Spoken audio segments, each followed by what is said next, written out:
Do you have an idle backyard or an idle area in your backyard garden? Well then, be encouraged to transform it into a green eco-friendly gardening area. Agrosuede, and welcome everyone to Agrosuede Backyard Garden with me, Mitchell Juno Suede. Agrosuede Backyard Garden vision is to see everybody transform their idle and dead backyard garden into a vibrant and green eco-friendly backyard garden. And I must admit, there are a few parts in Agrosuede Backyard Garden that's a bit idle. So I decided to transform one certain part of the garden that's idle into a nice green area where I actually decided to grow celery. So in today's video feature, I'm going to show you how to grow celery in the ground. Now this area where I decided to grow my celery seedlings actually have a lot of stones. I decided to collect all my stones in the garden and place it around my golden apple tree, but then I decided it's time that I plant something around that area. So I decided to remove all the stones. I add some compost material to that area, a lot of compost material. I add some chicken manure, rabbit manure and goat manure in that same location, and ensure that I mix it up nicely. Now all this is necessary when you're growing your celery basically from seedling in the ground. You need nice light soil. One thing I did is that I mixed some soil with my compost and my manure, different kind of manures. But I got a different idea actually when I watched a video by M&I Garden on the total guide or complete guide on growing celery, and he said it's best to grow it in very light, basically compost material, not really much soil, but you can basically grow it in compost material alone, well rotted compost material. Then that will be better because they are very thin roots.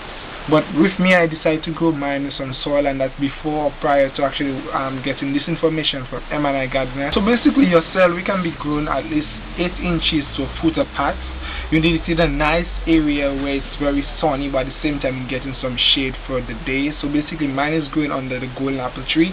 So what will happen is that it will get some sun when the sun is rising, and then the house will block off the sun, so it will get some shade, and then it will get some sun again when it comes a bit, when it's setting a bit, and then it will get shade from the passion fruit and the golden apple.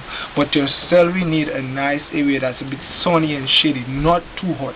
Another thing is that you need to ensure that you mulch your celery because they need a lot of water, and if they're not mulched they will lose a lot of water. So basically you need soil that can retain moisture very well. Again, that's where the compost material comes in.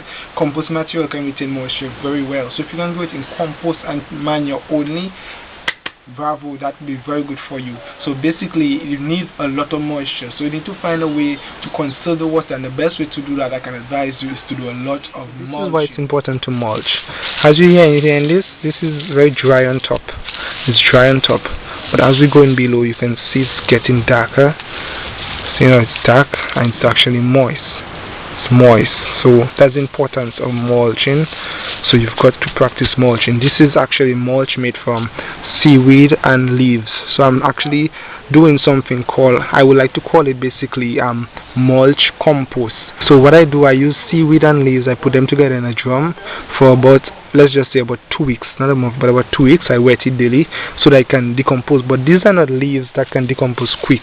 These are not these are leaves like from big trees, so they do not decompose quick. Like the leaves that are on the forest floor, they are there but they take long to decompose. This is the type of leaves that I'm using. I don't know how to actually tell it to you, but they do not decompose very quick, so I'm using them instead of leaves like almond or peas leaves or glory cedar leaves, or leaves that basically can decompose quick. I wouldn't suggest that you use it for your mulch compost. So that's what I use, and it's doing very well. The seaweed is not decomposing too quick, so it's doing very well.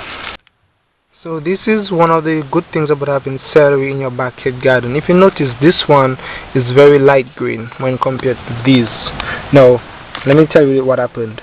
This one we were harvesting from it and then we stopped, so now it's not new leaves, and this one we haven't started harvesting from it as yet, so that's why it's dark green. But we have been harvesting from these guys, so as you can see, some of them light green, some of them a bit dark green, but this one haven't been touched as yet. That's why it's so dark. This fellow right here is not getting a lot of sun, but he's doing good. We've been harvesting from him also. Again, that's the good thing about having backyard garden. It's not much about having a massive garden or a lot of celery or crops in an area, but it's about growing enough to sustain your family and to provide for others. We are very contented with that amount, and I want to encourage you, if you have a space in your garden that's idle, do like me, clear it out, add your compost material, add your manure, and then you can start planting your crops. Now just imagine if you decided to practice agricultural diversification, so you grow more than one type of crop. So if perhaps I have celery, actually this is a parsley I'm trying to grow there, but you have celery, chive, maybe carrot, you have some tomato there, some pepper there. The area is not big, and as you can see I'm growing on it. So that is just to encourage you to clear out an idle space in your backyard garden and turn it to a vibrant, green and eco-friendly backyard garden. So this is how you grow your celery in the ground. Thank you very much for liking our video. Thank you for subscribing to our YouTube channel, and thank you for liking our Facebook page. And to encourage you, and I would like to invite you to follow us on Instagram, Tumblr and Twitter, and all these links will be below. Thank you very much, and Agrosuede is out.